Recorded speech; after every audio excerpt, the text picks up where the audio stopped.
Jail से चुनाव लड़ रहे समाजवादी पार्टी के कद्दावर नेता आजम खान के चुनाव प्रचार के लिए शुक्रवार को रामपुर पहुंचे पूर्व मुख्यमंत्री अखिलेश यादव ने कहा कि आजम खान को बेस चोरी के आरोप में जेल में बंद कर रखा है, जबकि किसानों को कुचलने वालों को बेल दे दी गई।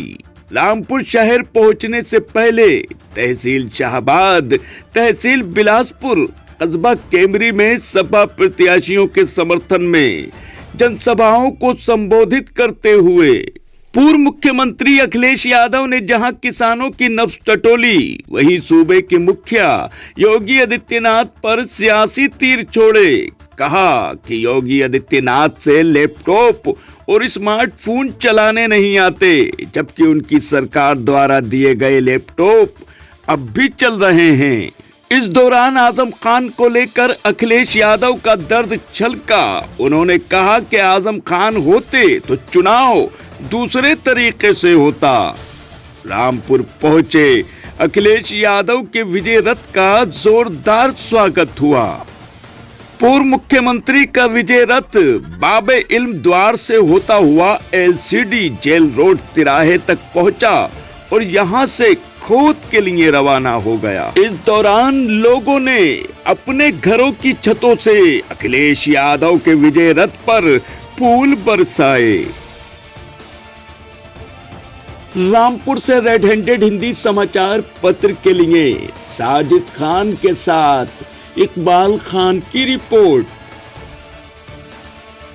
ये बीजेपी के लोग कुछ भी कर सकते हैं और उनके लखनऊ में बैठने वाले वो कुछ भी और कर सकते हैं। ये बाबा मुख्यमंत्री को हटाने वाला भी चुनाव है। बताओ बाबा मुख्यमंत्री को हटाओगे कि नहीं हटाओगे? ऐसे मुख्यमंत्री जिन्होंने खेतों पे तार लगवा दिए, खेतों पे तार लगे कि नहीं लगे हैं? और हमारी गाय मां भूखी है, हजारों करोड़ रुपया आया गौशाला में, पता नहीं पैसा कहां चला गया, जाने कहां पैसा चला गया। हजारों करोड़ रुपया आया था गौशाला गाय मां की सेवा के लिए, लेकिन वो पैसा पता नहीं कहां चला गया। हमारे खेतों में किसानों को तार लगाने पड़ गए और कोई भी फसल पैदा की होगी हमारे किसानों ने तो किसी भी फसल की कीमत इन्होंने नहीं दी। बताओ किसी फसल की कीमत मिली हो तो बताओ। महंगाई बढ़ गई कि नहीं बढ़ गई? ये कहते थे हवाई चप्पल में चलने वाले को हवाई जहाज में बैठाएंगे, और जब से भारतीय जनता पार्टी की सरकार आई है डीजल पेट्रोल महंगा कर दिया है। गरीब आज गाड़ी नहीं चला सकता, गरीब की गाड़ी नहीं चल पा रही, नौजवान की मोटरसाइकिल नहीं चल पा रही। बताइए पेट्रोल ऊपर पहुंच गया नहीं पहुंच गया? 100 रुपए पार आ गया कि नहीं?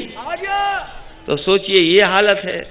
गरीबों से पैसा लेकर के अमीरों की तिजोरी भरने का काम अगर किसी ने किया है तो वो भारतीय जनता पार्टी के लोगों ने किया है। इसलिए भारतीय जनता पार्टी के खिलाफ आज हर वर्ग के लोग खड़े हैं।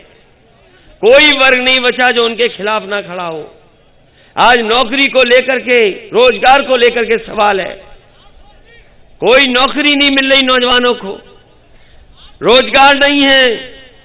जो कारखाने उद्योग नौकरी रोजगार भी देते थे वो कारखाने उद्योगों को बेचने का काम किया है।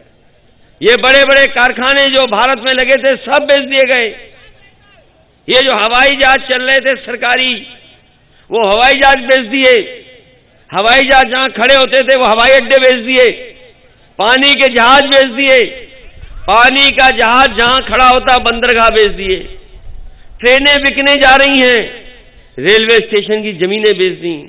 और ये एक दिन अगर इन्हें फिर मौका मिल गया तो हो सकता है कानून ला करके न जाने क्या क्या चीजें बेचने लगे। बताओ बिकना शुरू हो गया कि नहीं बिकना शुरू हो गया? बताओ गरीबों, आपको, नौजवानों को, क्या गरीबों की आमदनी बढ़ी? नौजवानों को नौकरी रोजगार मिले? और हमारे बाबा मुख्यमंत्री कहते हैं कि सरकार आएगी तो गर्मी निकाल देंगे। हमारे बाबा मुख्यमंत्री जिन्हें कुछ नहीं पता, लैपटॉप भी नहीं चला पाते, ये जो मोबाइल हमारे नौजवान गांव वाले सीख गए हैं, आप में से जितने बैठे थोड़ा बहुत चला लेते होंगे, लेकिन हमारे बाबा मुख्यमंत्री मोबाइल भी नहीं चला पाते हैं। अभी कह रहे थे हमने लैपटॉप बांट दिया, स्मार्टफोन बांट दिया। बताओ रामपुर वालों, किसी को मिला स्मार्टफोन, लैपटॉप? कहीं मिला हो तो बता दो। नहीं मिला है। नौजवानों, किसी को नहीं मिला होगा। और समाजवादियों ने जो भी दिया होगा, आज भी चल रहा होगा, आज भी बंद नहीं हुआ होगा। तो जो लोग गर्मी निकाल रहे थे, हम नौजवानों को कहना चाहते हैं, हम लोग रोजगार और फौज में नौकरी और पुलिस में नौकरी निकालने का काम करेंगे, तब जाकर के भारतीय जनता पार्टी की गर्मी निकलेगी। इनके नेता झूठ बोलते हैं। छोटा नेता है तो छोटा झूठ बोलता है, बड़ा नेता है तो बड़ा झूठ बोलता है, और सबसे बड़ा नेता है तो सबसे बड़ा झूठ बोलता है। ये बात है कि नहीं है? छोटे नेता है तो छोटा झूठ, बड़े नेता है तो बड़ा झूठ, और सबसे बड़े हैं तो सबसे बड़ा झूठ बोलते हैं। पहली बार झूठ बोला था कि नोटबंदी होगी तो भ्रष्टाचार खत्म हो जाएगा। बताओ कहां भ्रष्टाचार खत्म हो गया? जब से ये पुलिस का 100 नंबर से 112 हुआ है, ये हमारी पुलिस भी कबाड़ा हो गई है। बताओ बर्बाद हो गई कि नहीं बर्बाद हो गई? और ये डबल इंजन की सरकार में, डबल इंजन सरकार में भ्रष्टाचार डबल हुआ है। आज जब हम लोग चुनाव लड़ रहे हैं, अब्दुल्ला तो आ गए हमारे बीच में, 2 साल इन्हें परेशानी में उठाना पड़ेंगे। बताओ 2 साल इन्हें झूठे मुकदमों में रहना पड़ गया। मोहम्मद आजम खान साहब, उनके बिना हमारा चुनाव ये चल रहा है। वो होते तो चुनाव दूसरे तरीके से होता। और झूठे मुकदमों में जेल चले गए। मैं बस इतना कहना चाहता हूं, झूठे मुकदमों की उम्र नहीं होती कुछ।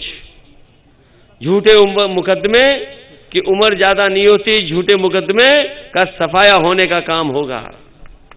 सोचो आप, कभी कल्पना करो आप, इनके ऊपर तो झूठे मुकदमे लगे, और वो जानते होंगे काय काय के मुकदमे लगे हैं। पेड़ चोरी का भी मुकदमा है, भैंस चोरी का मुकदमा है, बकरी चोरी का मुकदमा है, किताब चोरी का मुकदमा है, शराब की बोतलों का मामले का है इन पे मुकदमे। न जाने कितने मुकदमे हैं। इन्हें तो जेल में रहना पड़ रहा है। जिन्होंने अखबार पढ़ा होगा आज का, बताओ जीप से कुचलने वाले को जेल से बाहर आ गया कि नहीं आ गया? बताओ। इन पे मुकदमे भैंस के, इन्हें जेल में रहना पड़ रहा है। मुकदमे किताब चोरी के हैं, इन्हें जेल में रहना पड़ रहा है। और जिनको हमने आपने टीवी पर देखा, आज भी वीडियो है कि जीप सर किसानों को कुचल दिया, वो बताओ जेल से बाहर हैं। यही न्यू इंडिया है कि जो तरक्की पसंद होगा, जो यूनिवर्सिटी बनाएगा, जो आपके हक और सम्मान के लिए लड़ेगा, उसको सजा होगी, उसे जेल भेजा जाएगा, और जो किसानों को कुचल देगा उसको जेल से बाहर कर दिया जाएगा। सोचिए, ये है new India Bharatiya Janata party का। अगर कहीं दुनिया में उदाहरण हो तो बताओ, एक